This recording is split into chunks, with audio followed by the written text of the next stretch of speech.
Aku jumpa ayam RM1 man. RM1.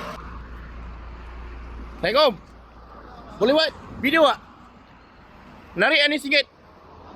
Boleh Ayam goreng RM1. Dekat mana ni? Masjid Rondang dekat depan Masjid Rondang ni. Besar-besar. RM1 ke ni?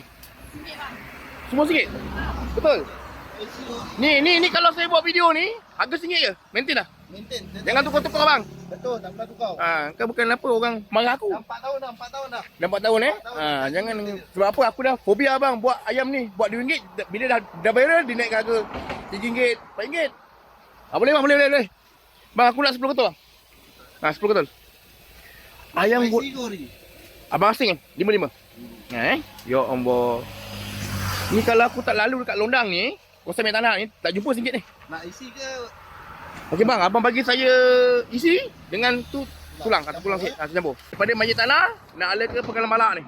Depan ni. Daripada korang daripada Pegalang Malak nak ala ke Masjid Tanah, jumpa Masjid Rondang ni. Kita bukan ada ayam RM1 ni, kita ada nasi lemak. Lemak ya. Itu biasa. Ni lo biasa ni.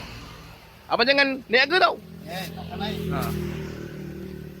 Waktu dia 11 sampai habis. habis dah cuti. Cuti setiap hari Jumaat. Jumaat lah Baik. Sebab masjid nak pakai parking. Oh, faham. Awak steady bang. Kenapa bang? 10 Tengok. Thank you. Okay, bang. Ni pula saya belanja bang. Tak payah. Rasa. Oh, baik. Full ketul. Ramai jauh-jauh tak nak Nanti rasa dia punya air. apa je ulat gangster je. Jauh tu kena naik kereta. Kasih bang. Okey. Kuala. Jadi kan kita dah dapat 10 ketul murah. RM1. Siapa boleh?